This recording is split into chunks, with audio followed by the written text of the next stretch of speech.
Hello friends, നമുക്കിന്നൊരു പനീർ മസാലയുടെ recipe കണ്ടാലോ. നല്ല ടേസ്റ്റുള്ളതും തിക്ക് ഗ്രേവി ആയിട്ടൊരു പനീർ മസാല നമുക്കിവിടെ തയ്യാറാക്കി നോക്കിയാലോ. അതിനായിട്ട് ഞാനിവിടെ 200 ഗ്രാം പനീറാണ് ക്യൂബ്സായിട്ട് കട്ട് ചെയ്ത് ബൗളിലിട്ട് മാറ്റി വെച്ചിരിക്കുന്നത്. എല്ലാവരും ഇതൊന്ന് ട്രൈ ചെയ്ത് നോക്കണം, കുട്ടികൾക്കൊക്കെ ഇഷ്ടപ്പെടും. അപ്പത്തിനോടും ദോശയ്ക്കും പൂരിക്കും ചപ്പാത്തിക്കും ഒക്കെ കഴിക്കാൻ പറ്റിയൊരു കറിയാണ്. അപ്പം നമുക്ക് വീഡിയോയിലോട്ട് പോയാലോ.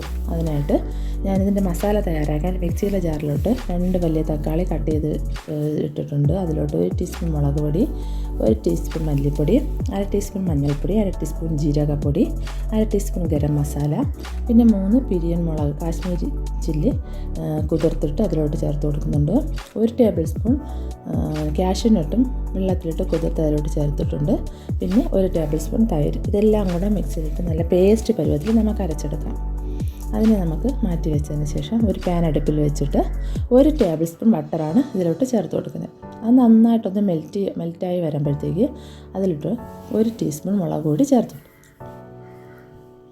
അതിനുശേഷം അതിലോട്ട് 1 ടീസ്പൂൺ മഞ്ഞൾപ്പൊടിയും ചേർത്ത് കൊടുക്കും. ഇത് രണ്ടും കൂടെ നന്നായിട്ടൊന്ന് വഴറ്റിയെടുത്തിട്ട് ആവശ്യത്തിനുള്ള ഉപ്പ് കൂടെ ചേർക്കാം. നമുക്ക് ആവശ്യത്തിനുള്ള ഉപ്പും ചേർത്തതിന് ശേഷം നേരത്തെ നമ്മൾ ക്യൂബ്സായിട്ട് കട്ട് ചെയ്ത് വെച്ചിരിക്കുന്ന 200 ഗ്രാം പനീർ നമുക്ക് ഇതിലോട്ട് ചേർത്ത് കൊടുക്കാം. പനീർ ഇട്ട് കൊടുത്തതിന് ശേഷം പനീർ ഒരു 1 to 2 മിനിറ്റ്സ് മാത്രം ആ മസാലയിൽ ഒന്ന് വഴറ്റി നമുക്ക് വേറൊരു ബൗളിലോട്ട് മാറ്റി കൊടുക്കാം. ഒരുപാട് സമയം അതിട്ട് വഴറ്റേണ്ട ആവശ്യമില്ല. 1 to 2 മിനിറ്റ്സ് മാത്രം ഒന്ന് വഴറ്റി വേറൊരു ബൗളിലോട്ട് അതിനെ മാറ്റി വയ്ക്കാം. അതിനുശേഷം സെയിം പാനിലോട്ട് 1 ടേബിൾ സ്പൂൺ ബട്ടർ നമുക്ക് ചേർത്ത് ബട്ടറോ സൺഫ്ലവർ ഓയിലോ ചേർത്ത് കൊടുക്കാം. ബട്ടർ നന്നായിട്ടൊന്ന് മെൽറ്റായി വരുമ്പോൾ നമുക്കതിലോട്ട് 3-4 ഗ്രാമ്പു, 2 ഏലക്ക ഇവ ചേർത്തൊന്ന് ഇളക്കാം. അതിനുശേഷം അതിലോട്ട് അത്യാവശ്യം വലിയ 2 സവാളയാണ്. അത് ചെറുതായിട്ട് കട്ട് ചെയ്തതോടെ നമുക്കതിലൊന്ന് ചേർത്ത് കൊടുത്ത് നന്നായിട്ടൊന്ന് വഴറ്റിയെടുക്കാം. അത്യാവശ്യം സവാള നല്ലതുപോലെ വഴന്ന് നല്ല ബ്രൗൺ കളറായി വരണം. അതുവരെ നമുക്ക് നന്നായിട്ടൊന്ന് വഴറ്റി കൊടുക്കാം. സവാള അത്യാവശ്യം വഴന്നിട്ടുണ്ട്.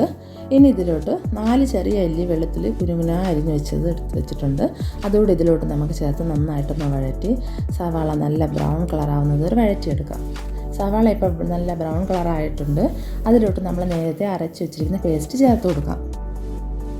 സവാളയും ആ പേസ്റ്റും കൂടെ നന്നായിട്ട് പാനിലിട്ട് നല്ലതുപോലെ ഒന്ന് മൂപ്പിച്ചെടുക്കണം.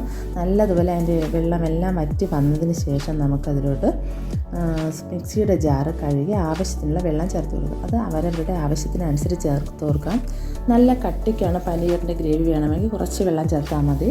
ആവശ്യത്തിന് കറി വേണമെന്നുള്ളവർക്ക് അതിനനുസരിച്ചുള്ള വെള്ളം ചേർത്ത് നല്ലതുപോലെ ഇളക്കി കൊടുക്കാം. അതിനുശേഷം ഇതിലോട്ട് നമുക്ക് ആവശ്യത്തിനുള്ള ഉപ്പ് കൂടെ ചേർത്ത് കൊടുക്കാം.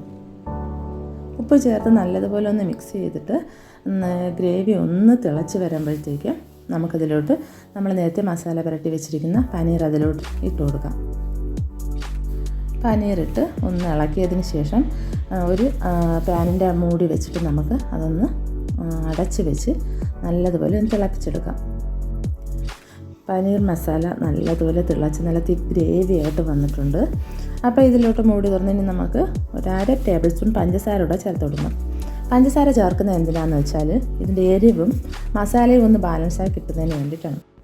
അതിനുശേഷം ആവശ്യമെങ്കിൽ മാത്രം മല്ലിയിലയും ചേർത്ത് നമുക്ക് കറി എടുക്കാവുന്നതാണ്. ഇപ്പോൾ ഇവിടെ നല്ല തിക്ക് ഗ്രേവി ആയിട്ടുള്ള പനീർ മസാല റെഡി ആയിട്ടുണ്ട്.